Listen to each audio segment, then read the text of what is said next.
জামাত আমির শফিকুর রহমান যেমন আজকে বললেন যে এই যে রেজাল্টটা হয়েছে নির্বাচনের সেটি আসলে ষড়যন্ত্র করে 11 দলীয় ঐক্যটাকে হারানো হয়েছে এবং সেদিন যদি তারা রিভোল্ট করতো তাহলে বাংলাদেশে যে পরিস্থিতিটা আসলে ক্রিয়েট হতো সেটা আসলে কোথায় গিয়ে দাঁড়াতো সেটা কেউ জানে না। সেই জায়গা থেকেই এবং এছাড়াও আমরা সংঘাতময় সংকটময় রাজনীতির কথাই চারপাশে শুনতে পাচ্ছি।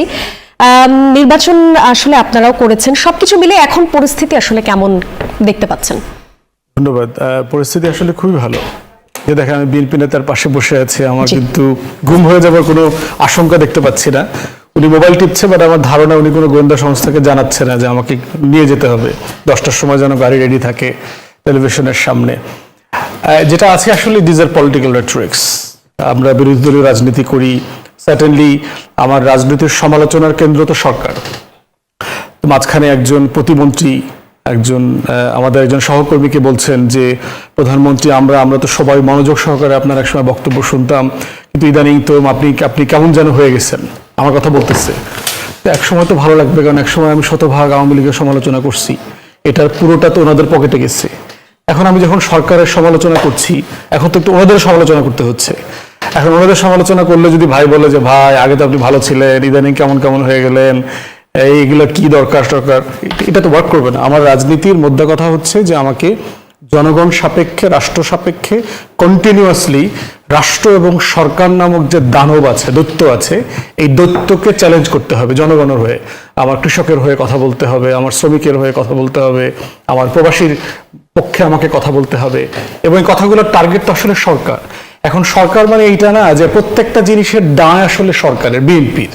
যেমন ধরুন আমরা যখন বলছি অর্থনীতির অবস্থা খুবই খারাপ, এই বাজেটটা কার্যকর না, এর মানে কি এই যে আজকের একটা ভঙ্গুর অর্থনীতি, ভঙ্গুর ব্যাংকিং ব্যবস্থার জন্য বিএনপি দায়ী না? বিএনপি দায়ী না, এটা সে ইনহেরিট করেছে। লাইন কমপ্লিমেন্ট করি, সরকারের অংশ শুধু না, সরকারেরই মানে সরকারই কিন্তু বিরোধী দলও কিন্তু সরকার, পুরোটা মিলে ওয়েস্টমিনিস্টার পার্লামেন্ট মানে তাই আর কি, ট্রেজারি মিলে, ট্রেজারি এবং অপোজিশন মিলে সব মিলে। এখন সেই জায়গাতে হচ্ছে যে আমাদের দেশের রাজনীতিতে যেটা হয়, আমরা যখনই সরকারের সমালোচনা করি কোনো পক্ষই এটা সীমানাটা বুঝতে পারে না।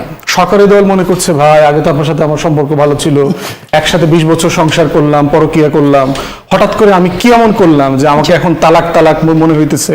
আসলে তালাক মনে হইতেছে না, সব ঠিক আছে। আবার বিরোধী দলও মনে করতেছে ভাষায়, যেহেতু আমরা ব্যাকরণ, শব্দ, ভাষায় একইভাবে আওয়ামী লীগকে সমালোচনা করেছি, তারা বোধ করছে ওই শব্দগুলো তো ভাই আওয়ামী লীগের জন্য ছিল, ওগুলো আমাদের জন্য ব্যবহার করছেন কেন? এখন প্রশ্ন হচ্ছে বিরোধী দলীয় রাজনীতির ভাষার তো আলাদা গ্রামার আবিষ্কার হয় না বাংলা একাডেমিতে। ওরা যদি আবিষ্কার হইতো যে ভাই বিএনপি সরকারে থাকলে আপনি এই ভাষায় সমালোচনা করবেন, আওয়ামী লীগ থাকলে এই ভাষায় সমালোচনা করবেন। এই জন্য মোটা দাগে বাংলাদেশের রাজনীতি যথেষ্ট স্টেবল, এখানে অনেক ইস্যুজ আছে, বাট মোটা দাগে সংঘাত, সহিংসতার কোনো সম্ভাবনা আমি দেখতে পাচ্ছি না। এর মানে এটা না যে আমি আইনশৃঙ্খলা পরিস্থিতি নিয়ে সন্তুষ্ট, এর মানে এইটা না যে বিএনপি নেতা কর্মীদের চাঁদাবাজি নিয়ে আমি কথা বলবো না, এর মানে এটা না তাদেরকে ফ্রি লাইসেন্স দেওয়া হচ্ছে যে আপনি হাউজিং এর ম্যানেজারকে যেখানে সেখানে প্রাইভেট পার্টে চাপ দিয়ে চেক সাইন করে নেবেন, আপনি সিটি কলেজে মাস্তানি করবেন, গুন্ডামি করবেন, আপনি গাইবান্ধা শিবিরের ছেলেকে মারা ফেলবেন, গুলিস্তানে চাঁদাবাজদের বিরুদ্ধে মিছিল করলে জামাতের লোকদেরকে, আওয়ামী লীগের লোকদেরকে নিয়ে অ্যাটাক করবেন, এগুলো তো অ্যাকসেপ্টেবল বিহেভিয়ার না। কিন্তু এর মানে এটা না যে সম্পর্ক ব্রেকডাউন করছে না, এবং সেইটা সংসদের আচরণে খুব পরিষ্কার। কিন্তু এট এ টাইম সরকারি দলের সাথে তো আমাদের দ্বিমত আছে, এবং এই দ্বিমত থাকাটা তো ন্যায্য গণতন্ত্রে, এবং সেই দ্বিমত নিয়ে তো আমি জনগণের কাছে যাব, আমি কন্টিনিউয়াসলি জনগণকে কনভিন্স করবার চেষ্টা করব যে আমরা বোধ করছি সরকারি দলের এই আচরণগুলো ন্যায্য না, সরকারি দল এই জায়গাতে আপনাদের সাথে ওয়াদা লঙ্ঘন করছে, সরকারি দলকে এই কাজের জন্য আমরা প্রেশার দিচ্ছি, আমরা কন্টিনিউয়াসলি তাকে চাপে রাখবো। অতএব সেই জায়গাতে এই কাজগুলো তো বিরোধী দল করবে। এখন বিরোধী দলকে আসলে সাফিসিয়েন্টলি বিরোধিতা করতে পারতেছে না। আপনি সংসদে যদি বিরোধী দলের পারফরমেন্স দেখেন খুব ভালো না। ইনফ্যাক্ট বাজেট সেশনে দেখেন সরকারি ট্রেজারি থেকে 64টা ইস্যুতে সংশোধনী প্রস্তাব করেছে, বিরোধী দলের নেতা শুধুমাত্র একটা বিষয়ে সংশোধনী দিয়েছে। অলমোস্ট 80 জন সদস্য কোনো বিষয়ে আর সংশোধনী দেন নাই। ওনারা টিভি চাইছেন, ফ্রিজ চাইছেন, ওয়াশিং মেশিন চাইছেন, ওনার জীবিত বাবারে শহীদ মুক্তিযোদ্ধা বানায় দিচ্ছেন, ওনারা আরো যত যাচ্ছে তাই আচরণ করছেন। তো আপনি বিরোধী দলের পারফরমেন্স করলেন, এবং সেটা কিন্তু প্রধানমন্ত্রী মেনে নিচ্ছে।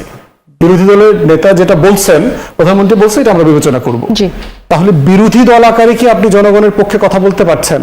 এই সমালোচনাও তো আমাদেরকে ন্যায্যভাবে জনগণের হয়ে তুলতে হবে, করতে হবে। অতএব আমাদের দায় হচ্ছে জনগণের কাছে, আমাদের দায় হচ্ছে রাষ্ট্র নামক এই দৈত্যকে কন্টিনিউয়াসলি চেক অ্যান্ড ব্যালেন্সের মধ্যে রাখা, হুমকির মধ্যে রাখা, চ্যালেঞ্জ করা, এবং এইটা যে ভাষায় করাটা সজ্জন গণতন্ত্রের ল্যাঙ্গুয়েজের মধ্যে পড়ে, সেটা আমরা কন্টিনিউয়াসলি করে যেতে হবে। এটার মধ্য দিয়ে কোনো সংকট তৈরি হবে না। অনেক আসাদুজ্জামান ফুয়াদ, আমরা দেখতে পাচ্ছি যে বিরোধী দল অভিযোগ করছে যে যদি চাঁদাবাজি এবং দুঃশাসনে চলতে থাকে তাহলে আসলে সরকার পরিবর্তন করে খুব একটা যে লাভ হয়েছে এরকম কিছু না।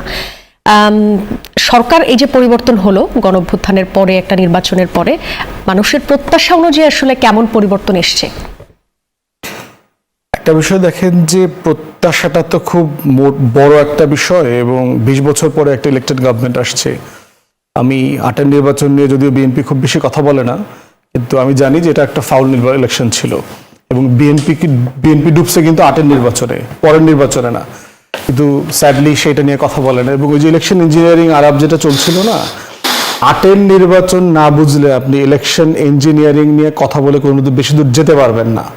যে কিভাবে একটা ইলেকশন ইঞ্জিনিয়ারিং হয়েছে, কিভাবে বিভিন্ন দেশের এজেন্সি ডিপ্লোম্যাটদেরকে দিয়ে বিএনপিকে কনভিন্স করে ইলেকশনে নেওয়া হয়েছে, ইনক্লুডিং বিরোধী দল যখন যারা আছেন তারা সবাই মিলে।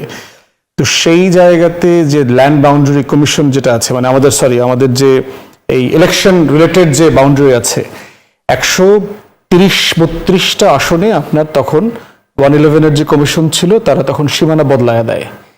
130-32টা আসনে সীমানা বদলানোর কারণে যেটা হয়েছে, এইটা প্রায় 137 থেকে 140টা আসনের রেজাল্ট বদলে দিয়েছে। কারণ ধরেন 2টা ইউনিয়নে আওয়ামী লীগের ভোট বেশি, ওই 2টা পাশের কনস্টিটিউয়েন্সি থেকে কেটে এই ইউনিয়নে দিয়ে দেওয়া হয়েছে। যেখানে ধরেন বিএনপির 20,000 ফিক্স ভোট ছিল, ওটা কেটে পাশের ইউনিয়নে আবার অ্যাডজাস্ট করা হয়েছে।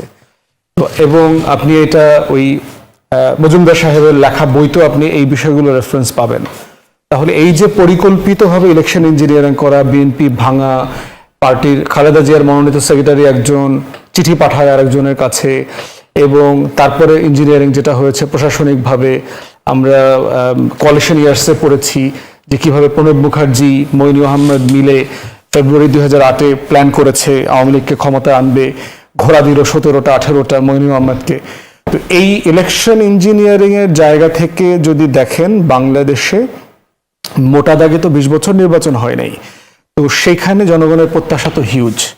বাট প্রত্যাশাটা এইরকম না, মানে এটা পূরণ হচ্ছে না বলে কালকে বিএনপিকে নামায় ফেলতে হবে, এই ধরনের কোনো এক্সপেকটেশন অথবা রিয়েলিটি এক্সিস্ট করে না।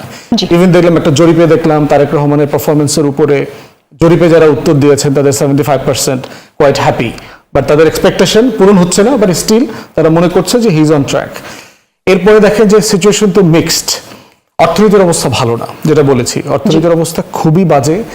বাজেট বাস্তবায়ন একটা বড় চ্যালেঞ্জের জায়গা হবে। ডেট অ্যান্ড ডেফিসিট আছে, ভাই কর্পোরেট লোক ছিলেন, এবং এটার পুরো দায় বিএনপির না, কিন্তু চ্যালেঞ্জ তো বিএনপিকে নিতে হচ্ছে। এবং এইটা যে আপনি খুব ইজিলি যে কোনো ফোরাম থেকে এনে আপনি টাকা পয়সা ম্যানেজ করতে পারবেন, সেই বাস্তবতাও নাই। সরকারের কাছ থেকে আমরা আশা করেছিলাম যেই যে রিফর্মগুলো নিলে গ্লোবাল ফাইন্যান্সিয়াল কমিউনিটিতে আস্থা বাড়বে, বিএনপি সেই ইনিশিয়েটিভগুলো নেয় নাই, শুরু থেকে নেয় নাই।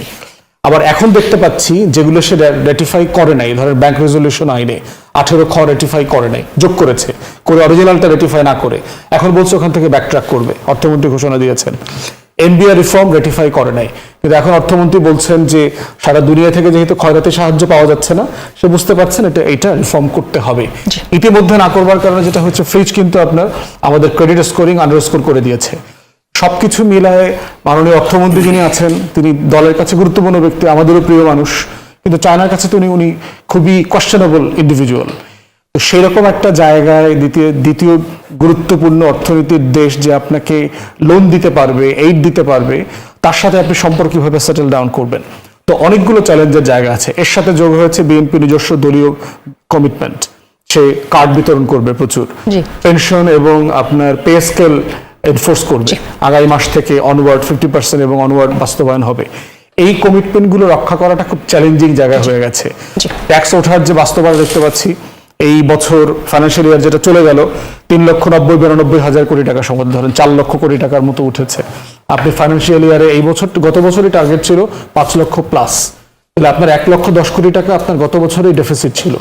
এখন আপনি টার্গেট করছেন প্রায় 6.5-7 লক্ষ কোটি টাকা। সেই জায়গাটাও একটা কিভাবে উঠবেন? তো এই জায়গাগুলো সিরিয়াস চ্যালেঞ্জ আছে। প্রত্যাশার জায়গায় আইন শৃঙ্খলা পরিস্থিতির ব্যাপারে জনগণ হ্যাপি না। সারা বাংলাদেশে দলীয় কোন্দল, চাঁদাবাজি এগুলো ব্যাপক মাত্রায় চলছে। এগুলো তাদেরকে অ্যাড্রেস করতে হবে। অনেক অনেক ধন্যবাদ ফজলে হুদা বাবুল, আপনার কাছে আসি।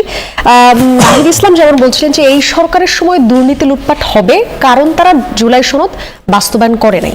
জুলাই সনদ বাস্তবায়ন হলে বাংলাদেশ থেকে আসলে দুর্নীতি কতটা কমানো সম্ভব?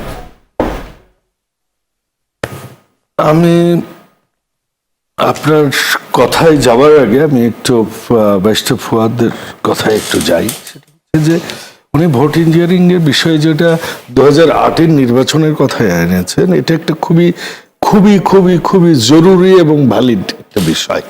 দেখুন, আমরা কি করলাম, আমরা সাডেনলি নির্বাচনের পর আমরাই শুরু করলাম। আমরা আর কিন্তু হাসিনের ওই কথাগুলো বলছি না, 2008 নিয়ে বলছি না যে কেন মঈনুল আহমেদ কি কারণে গোয়ার বিচে যে ঘোড়া নিয়ে টকবক করতে করতে দেশে আসলেন, এই কথা কেউ বলে না এই দেশে। এখনো আজকে সংসদে বলেছেন রেহেনা আক্তার রানু, বলছেন আমি বিরোধী দলের মতো করে কথা বলতে হচ্ছে। মানে এই যে ব্যাংক ডাকাত গুলো, এই যে ঋণ খেলাপি গুলোকে আমরা কি করব, এটা নিয়ে অনেকগুলো সিদ্ধান্ত কিন্তু আজকে এসেছে এবং রেহেনা আক্তার রানু এটা খুব সুন্দরভাবে তুলে, যেটা বিরোধী দল থেকে আসা উচিত। আমি তখন ফরহাদ ভাইয়ের ভাই বলে ফেললাম, ব্যারিস্টার ফরহাদের আমি কথাই আসলাম তখন। হ্যাঁ, অবশ্যই ব্রাদার,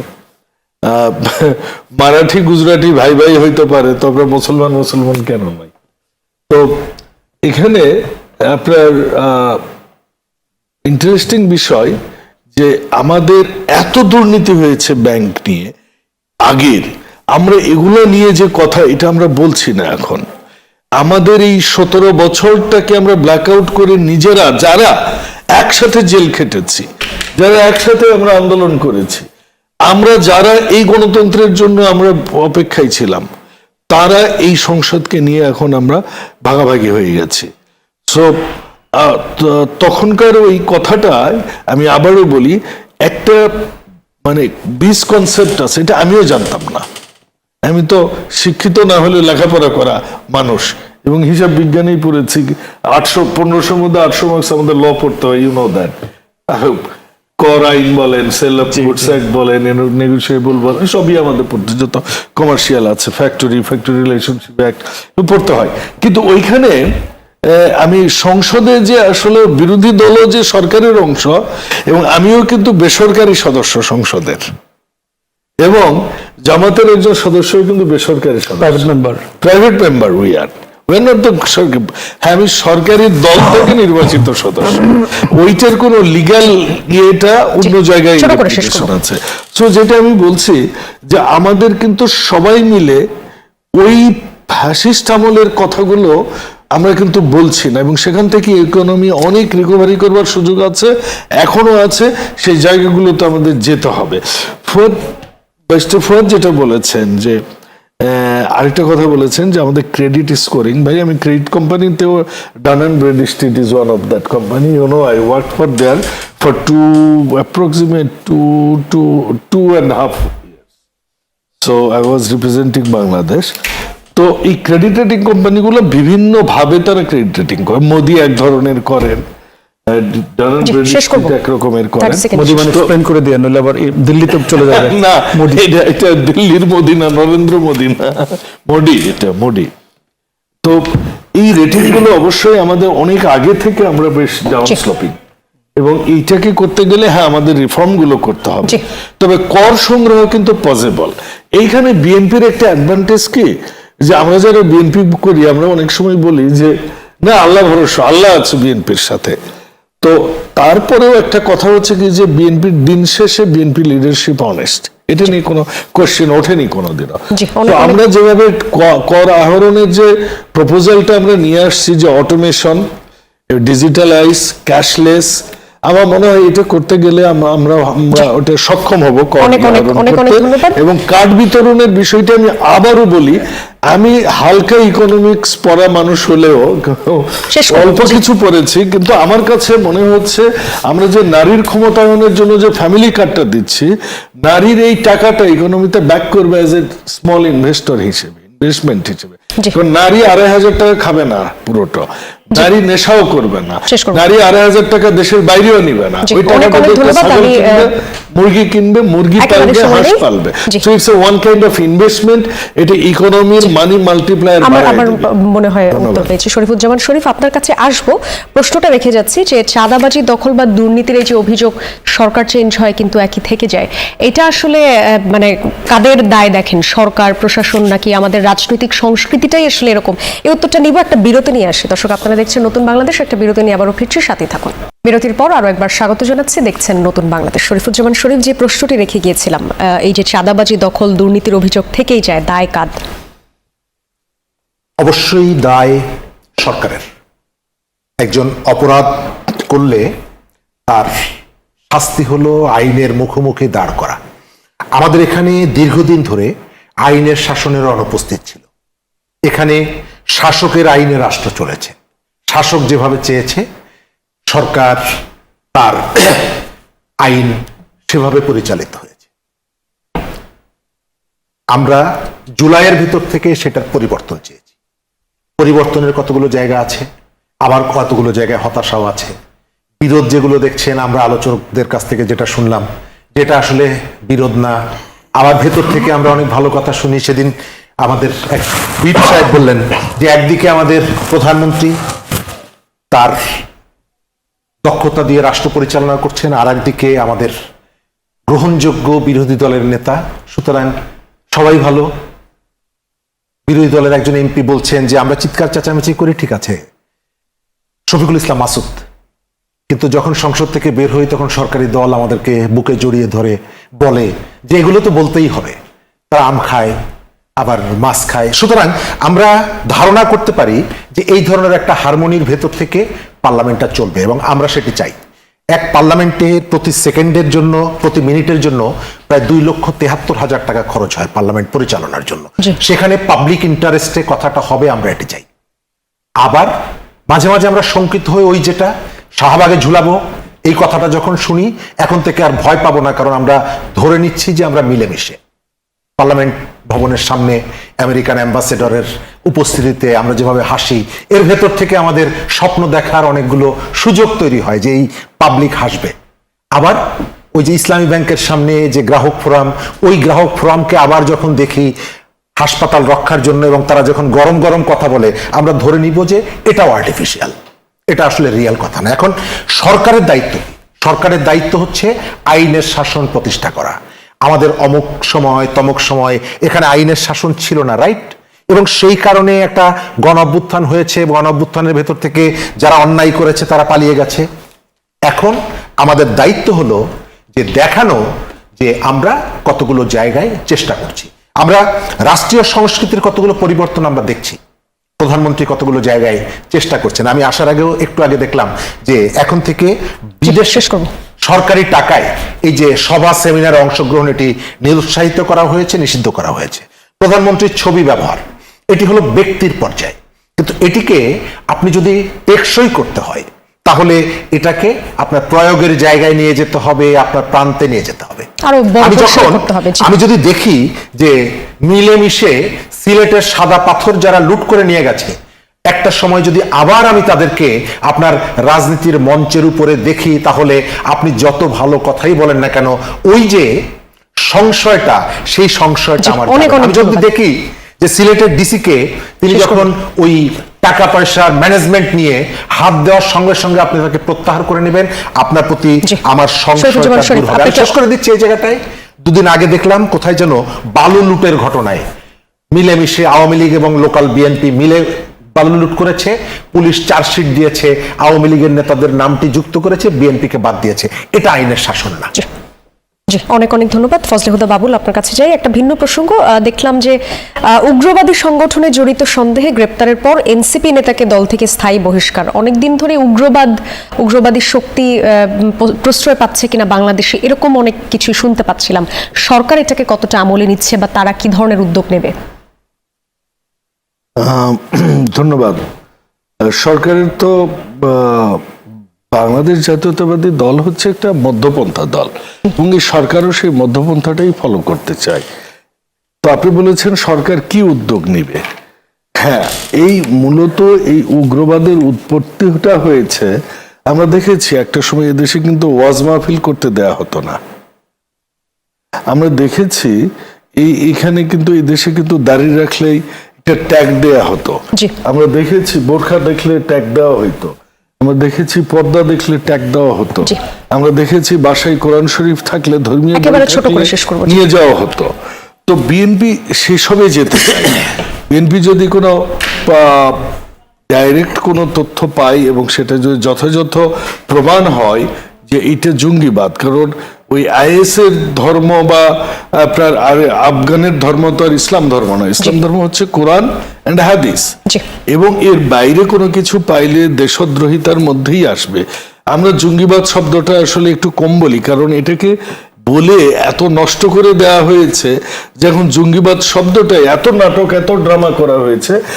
আমি বিশ্বাস করি বিএনপি এরকম কোনো কিছুতে যাবে না। বিএনপি যেটাতে যাবে অথেন্টিক যদি কোনো রেজাল্ট এরকম আসে যে কোনো সত্যিকারেরই কোনো জঙ্গি সংগঠনের সাথে যদি এটার কোনো কানেকশন তারা পায়, তখন সেটা তারাই। জি, অনেক অনেক ধন্যবাদ ব্যারিস্টার আসাদুজ্জামান ফুয়াদ। আপনার কাছ থেকেও এই বিষয়টা নিয়ে জাস্ট একেবারে ছোট করে, দেশে আসলে উগ্রবাদ মাথাছাড়া দিতে পারে এরকম অনেক ধরনের খবর শুনতে পাই, আপনার একটু মন্তব্য। উগ্রবাদ তো কিছু না কিছু অবশ্যই আছে, নিঃসন্দেহে, কোনো সন্দেহ নাই। যে কোনো সমাজে প্রান্তিক চিন্তার লোক আছে।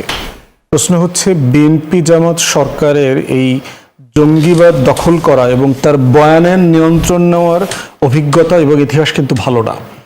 এই জন্য হচ্ছে আমার যেটা শঙ্কা, যতটা না এখানে উগ্রবাদ আছে তার থেকে হচ্ছে এই জঙ্গি জিহাদের ব্যবসায়ী যারা আছে তাদের বয়ানের যে নাটক তৈরি হবে সেটা ডিল করবার মতো আন্তরিকতা সক্ষমতা বিএনপি সরকারের আছে কিনা, এটা হচ্ছে বড় চ্যালেঞ্জের জায়গা।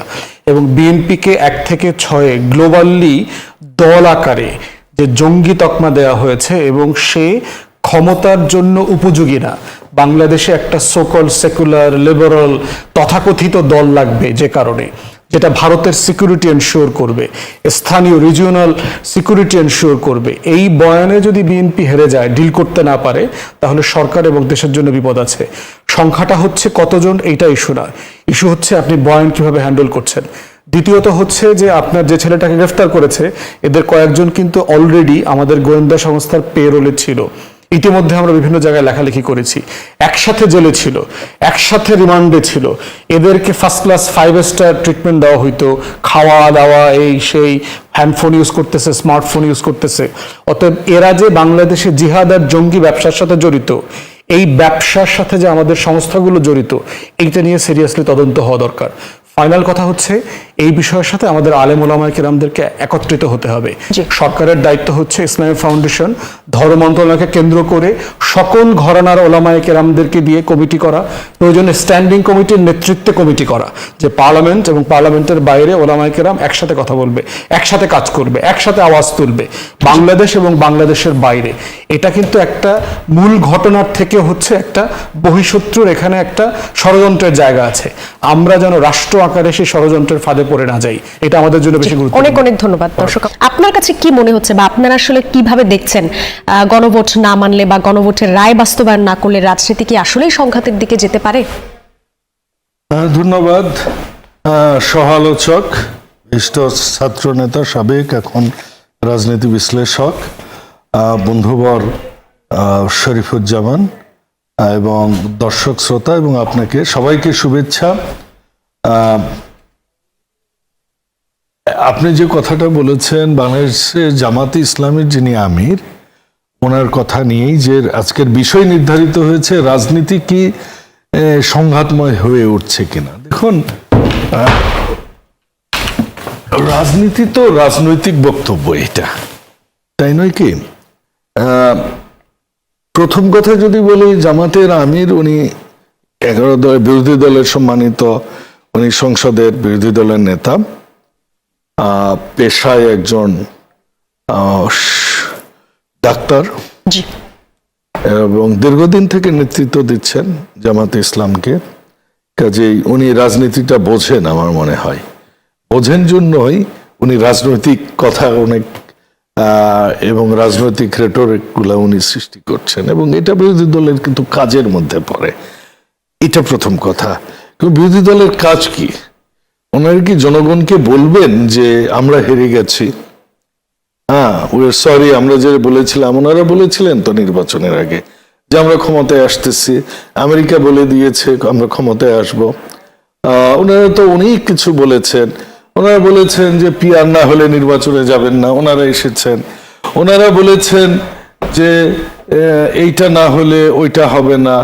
ওনারা বলেছেন এইটা করতে হবে, প্রথমে সংসদে পিআর হতে হবে, নাহলে নির্বাচনে যাবেন না। ওনারা আবার নির্বাচনেও গেছেন।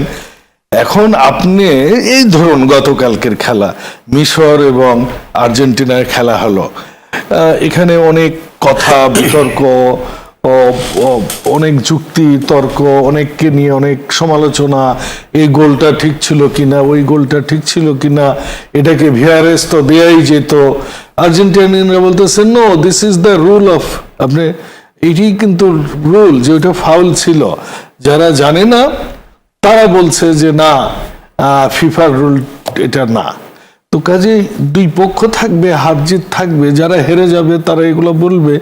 আপনার মনে আছে 90-এ এই ফ্যাসিস্ট হাসিনা যখন জাতীয়তাবাদী দল ক্ষমতায় আসে, তখন কিন্তু বলেছিল সূক্ষ্ম কারচুপি হয়েছে, একদিনও ক্ষমতায় থাকতে দেব না। ওনারাও বলছেন এখন টেনে হেঁচড়ে। মানে কি? মানে ঠিক এটাই দাঁড়াচ্ছে, সেটা হচ্ছে মাননীয় প্রধানমন্ত্রী চেঞ্জ হয়েছে, দেশের রাজনীতিকে উনি চেঞ্জ করছেন, ওনার কথাবার্তা উনি চেঞ্জ করেছেন, তথাকথিত প্রধানমন্ত্রীর মতো উনি কথা বলছেন না। তাহলে কিন্তু বিরোধী দল কিন্তু পরিবর্তন হয়নি, যে জন্য আমরা জুলাই করেছি। জুলাইয়ের উদ্দেশ্য কি? জুলাই উদ্দেশ্য হচ্ছে মানুষ ভালো থাকবে, মানুষ বৈষম্যহীন হবে, পুরান রাজনীতি ছুঁড়ে ফেলবে, বড় চেয়ারে বসবে না, বিশাল বড় বড় ক্রেস্ট নিবে না, নিজের আত্মীয় স্বজন বাবা মা নামে নামকরণ হবে না, গাড়ির সিগন্যাল বন্ধ করে জনসাধারণকে আটকে রেখে প্রাইম মিনিস্টার যাবেন না। এইটা হচ্ছে জুলাইয়ের ইয়ে। এখন আসেন আপনি যেটা বলেছেন যে গণভোটের কথা। গণভোট তো হয়েছে, আমরাও দিয়েছি। 70%-এর মধ্যে 51% ভোট তো বিএনপিরই। মাননীয় প্রধানমন্ত্রী বলেছেন বিএনপিকে হ্যাঁ ভোট দেন, আমরা ভোট দিয়েছি। কিন্তু ওই ব্যালট পেপারে 4টার মধ্যে সর্বশেষ একটা কন্ডিশন ছিল, যে দল ক্ষমতায় যাবে তার নির্বাচনী ইস্তেহার অনুযায়ী জুলাই সনদ তারা বাস্তবায়ন করবেন। এখন জুলাই সনদকে ভ্যালিডেট করবার জন্য আমরা গণভোটে গিয়েছি। এখন এই জুলাই সনদটা বানানো হয়েছে সকল রাজনৈতিক দলকে নিয়ে 8 মাস ধরে। তো জুলাই সনদকে ভ্যালিডেট করার জন্য, লিগ্যাল স্ট্রেংথ দেওয়ার জন্য আমরা গণভোটে গিয়েছি, গণভোট হয়েছে। আমরা এখন জুলাই সনদ মানবো। এখন বলতেছে ওনারা সংবিধান সংস্কার চাই, আমরা সংশোধন চাই।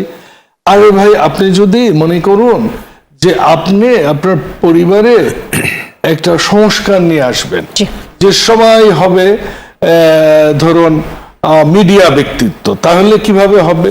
আপনার সন্তানকে আপনাকে ছায়ানটে ভর্তি করতে হবে, কিংবা একটা সাংস্কৃতিক জায়গায় তাকে বড় করে তুলতে হবে, নাচ শিখাইতে হবে, গাড়ির নায়ক হলে গাড়ি ড্রাইভ করবে, তাই তো?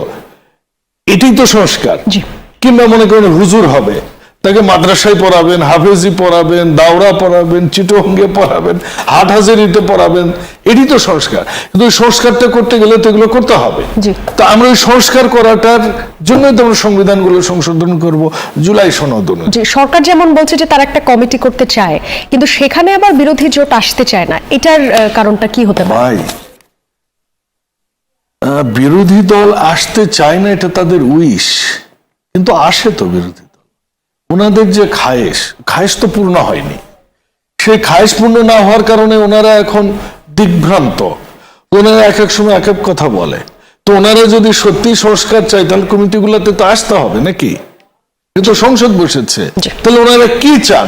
ওনারা কি 47-এ যেটা চেয়েছিলেন ওটা চান? উনি নাকি 71-এ যেটা চেয়েছেন ওটা চান, নাকি 86-তে হাসিনার সাথে ইলেকশনে যে এরশাদের ভ্যালিডেট দেওয়া ওটা চান? তারা বলেছেন যে 96 এর মতন পরিস্থিতি তৈরি ওনাদের হয়েছে। চাওয়াগুলো কিন্তু প্রত্যেক সময় পরিবর্তিত হয়। ওনারা এক সময় চাইতেন কোরআনের আইন, চাইতেন ওনারা সৎ লোকের শাসন চাইতেন, ওনারা এখন আর শরিয়া আইন চান না, কোরআনের আইন চান না। ওনারা চাইতেন এক সময় পিআর ছাড়া ওনারা সংসদে নির্বাচনেই যাবেন না, ওনারা গিয়েছেন। তো আপনি যখন নির্বাচনে গেছেন, রেফারিকে মেনে নিয়েছেন, you have to accept the result. জি, অনেক অনেক ইঞ্জিনিয়ারিং কে করেছে, কিভাবে করেছে, কোথায় করেছে, জনগণ বুঝবে। 5 বছর পর আপনি ওয়েট করেন, এত এত অসহনীয় হয়ে ওঠা তো গণতন্ত্রের কোনো ইয়ে না। জি, অনেক অনেক ধন্যবাদ শরীফুজ্জামান শরীফ। আপনার কাছে আসি, এই যে সরকার এবং বিরোধী দলের পরস্পর বিরোধী অবস্থান থাকবে, এটাই স্বাভাবিক, কিন্তু এই পর্যায়ে এসে যে এত পরস্পর বিরোধী অবস্থান, সেই জায়গায় এবং তারা যে ধরনের সংঘাতের কথা বলছেন, সংঘাত কি আসলে আদৌ অনিবার্য হয়ে উঠেছে কিনা? ধন্যবাদ আপনাকে, ধন্যবাদ দর্শক শ্রোতা এবং সাথের আলোচককে। আজকে বিরোধী দলের নেতার বক্তব্যটা আমিও শুনেছি, এবং এটা আজকে প্রথম না, তারা প্রায় এই অভিযোগটা করেন। বাংলাদেশে গণ অভ্যুত্থানের পরে একটা নির্বাচন হয়েছে, এই নির্বাচনটা বিলম্বিত করার একটা প্রচেষ্টা ছিল, এবং নির্বাচন বিলম্বিত করে যারা ক্ষমতায় বসেছিলেন, অন্তর্বর্তী সরকার, যারা চিকিৎসার জন্য কেউ 80 লক্ষ টাকা, কেউ 90 লক্ষ টাকা ইত্যাদি ইত্যাদি নিয়েছেন, তারা চেয়েছিলেন আরো বেশ কিছু দিন তারা মন্ত্রী হিসাবে সমস্ত সুযোগ সুবিধাগুলো তারা নেবেন, এবং সেই কারণে তারা নির্বাচন বাধাগ্রস্ত করার চেষ্টা করেছেন। একই সাথে তারা একটা গ্রুপকে মাঠে নামিয়ে দিয়েছিল, তারাও চেষ্টা করেছে নির্বাচনটা যাতে দেরিতে হয়, এবং এই গ্রুপটাকে আমি বলবো জামাত। যখন গণ অভ্যুত্থানের পরে নির্বাচনের দাবি উঠেছে, সঙ্গে সঙ্গে বলা হয়েছে যে নির্বাচন সংক্রান্ত একটা কথা বললেও আপনি জুলাই সংস্কার চাইছেন না, সেটি বাধাগ্রস্ত করতে চান। অথচ জামাত তখন 300 আসনের প্রার্থী ঘোষণা করে দিয়েছে, তারা সারা দেশ ঘুরে বেড়াচ্ছে। তারা যে ডিজাইনটা তৈরি করেছিল, নির্বাচনটা সেই ডিজাইনে হয়নি। তারা যেটা চেষ্টা করেছিল, নির্বাচনটা সেটি হয়নি। এবং আমি সবসময় বলি, ডক্টর ইউনূসের সরকারের একটা প্রচেষ্টা ছিল ভেতরে ভেতরে জামাতকে ক্ষমতায় বসানো, জামাতকে ক্ষমতায় বসানো তিনি চেষ্টা করেছেন, তিনি চেয়েছেন। এবং যতক্ষণ পর্যন্ত তার কাছে মেসেজ ছিল যে তারা মোটামুটি শক্তিশালী একটা জায়গা আছে, তিনি বিএনপিকে ঘুরিয়েছেন, মনে থাকার কথা। বিএনপির নেতারা তার সাথে দেখা করতে যাওয়া, তাকে দেখা করতে না দেওয়া ইত্যাদি ইত্যাদি আছে। আবার জামাত যে ধরনের একটা ডিজাইন তৈরি করেছিল, পোস্টাল ব্যালট, তাদের প্রতীকটা এমন একটা জায়গায় যেখানে সবার আগে চোখে পড়ে, এইভাবে তারা কতগুলো জায়গা সৃষ্টি করেছিল, এবং তার ভেতর থেকে একটা হাইপ তুলেছিল তারা ক্ষমতায় যাবে। নির্বাচনের ফলাফল তাদের প্রত্যাশিত হয়নি, এটা হতেই পারে। আবার নির্বাচন নিয়ে তারা কতগুলো জায়গায় প্রশ্ন তুলছে। কিন্তু মজার ব্যাপার হচ্ছে, আমি একজন আইনজীবী, আমাদের সঙ্গে ফুয়াদ ভাই যুক্ত হয়েছেন, তিনি একজন ব্যারিস্টার, আইনের পেশার সাথে যুক্ত। আমি যদি আজকে গিয়ে ফুয়াদ ভাইকে বলি যে আমি এক লোকের বিরুদ্ধে মামলা করব, কি মামলা? তিনি আমার জমির ধান কেটে নিয়ে গেছেন, সঙ্গে সঙ্গে কি মামলা করতে ফুয়াদ ভাই রাজি হবেন? কখনোই না। আমার তাকে বলতে হবে ব্যক্তিটিকে কিভাবে ধানটা কেটে নিয়ে গেল, পুরো ঘটনাটা বলার পর তারপরে তিনি তার মতো করে সাজাবেন। আপনি আমাদের এই যে নির্বাচনে কারচুপির যে অভিযোগ, আপনি যখন জিজ্ঞেস করবেন যে অভিযোগটা কিভাবে কারচুপিটা করা হয়, নির্বাচনে 3-4টা সিস্টেমে আপনি নির্বাচনকে প্রভাবিত করতে পারেন। এক, আপনি ভোটারদেরকে ভোট কেন্দ্রে যেতে বাধা দিলেন। 2 নাম্বার হচ্ছে আপনি ব্যালট কেটে বাক্স ভরলেন। 3 নম্বরে ফলাফল ভোট গণনার সময় আপনি সংখ্যা এদিক সেদিক করে ফেললেন। চতুর্থত, আপনি ঘোষণার সময় যিনি পরাজিত হয়েছে বাদ দিয়ে তার নামটা ঘোষণা করলেন, বিজয়ীকে আপনি দ্বিতীয় জায়গায় নিয়ে গেলেন। আচ্ছা, এই যে ভোট গণনার ক্ষেত্রে, ভোট কেন্দ্রে যাওয়ার ক্ষেত্রে জামাতের যে প্রার্থী এজেন্ট এবং তাদের জোটের যারা ছিলেন, তারা কি কোনো প্রশ্ন তুলেছে যে ভোট কেন্দ্রে যেতে বাধা দেওয়া হয়েছে? কোথাও প্রশ্ন তোলেনি। দ্বিতীয়ত, গণনার সময় যে কারচুপি, এই অভিযোগ কি কোথা থেকে এসেছে? না। তৃতীয়ত হচ্ছে ভোট ফলাফল ঘোষণা, এই ফলাফল ঘোষণাটা প্রত্যেকটা কেন্দ্রের থেকে ফলাফল ঘোষণা করা হয়েছে, এবং প্রতিদ্বন্দ্বী প্রার্থীদের দলগুলোর প্রতিনিধিরা ছিলেন, তারা সেখানকার দায়িত্বপ্রাপ্ত কর্মকর্তার হাত থেকে কাগজ নিয়ে স্বাক্ষর করে নিয়ে এসেছেন।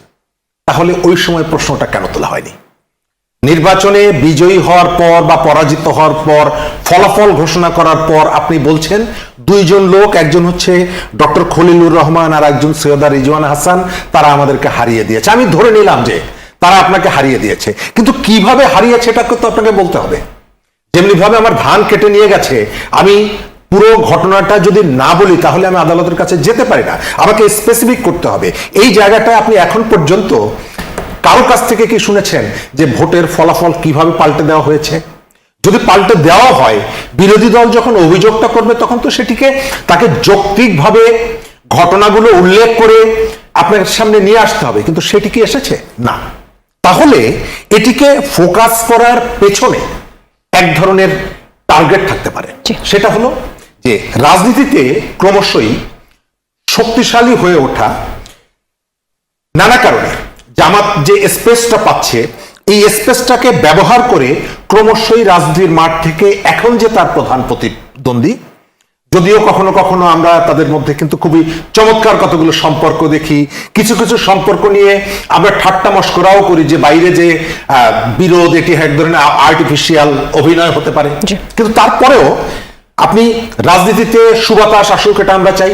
কিন্তু যে ঘটনাগুলো আমরা দেখছি, এবং একটা রাজনৈতিক দল তার সব থেকে সেন্সিটিভ ইস্যুটা কি? একটা নির্বাচনে তাকে পরাজিত করা। আপনার মনে থাকার কথা, আওয়ামী লীগ এবং জামাত 93 সালে তত্ত্বাবধায়কের দাবিতে 184 বা 85 দিন যে হরতাল, এবং সেই হরতালে তারা মিলেমিশে হরতাল করেছিল ভোটের দাবিতে। অথচ আপনি নির্বাচনে অভিযোগ করছেন যে 12 ফেব্রুয়ারির নির্বাচনে ভোট কারচুপি করে আপনি আমাকে হারিয়ে দিয়েছেন, আর তার বিরুদ্ধে আপনি এখন পর্যন্ত একটা মাত্র মিছিল করেছেন। জি, অনেক অনেক ধন্যবাদ। হচ্ছে যে এই যে অভিযোগটা আপনি আনছেন, অভিযোগ আপনার কাছে তথ্য থাকতে পারে, কিন্তু পাবলিককে বিশ্বাসযোগ্য করার জন্য যে তথ্যগুলো আপনার দরকার, সেই তথ্যগুলো আপনি অনেক অনেক পাবলিকের ধন্যবাদ। সামনে আনছেন। আবারও আসবো, আমাদের সঙ্গে যুক্ত হয়েছেন দর্শক ব্যারিস্টার আসাদুজ্জামান ফুয়াদ, সাধারণ সম্পাদক এবি পার্টি। আপনাকে স্বাগত জানাচ্ছি ব্যারিস্টার আসাদুজ্জামান ফুয়াদ। আমরা কথা বলছিলাম আজকে যে রাজনীতি কি সংঘাতময় হয়ে উঠছে এই বিষয়টা নিয়ে, কেন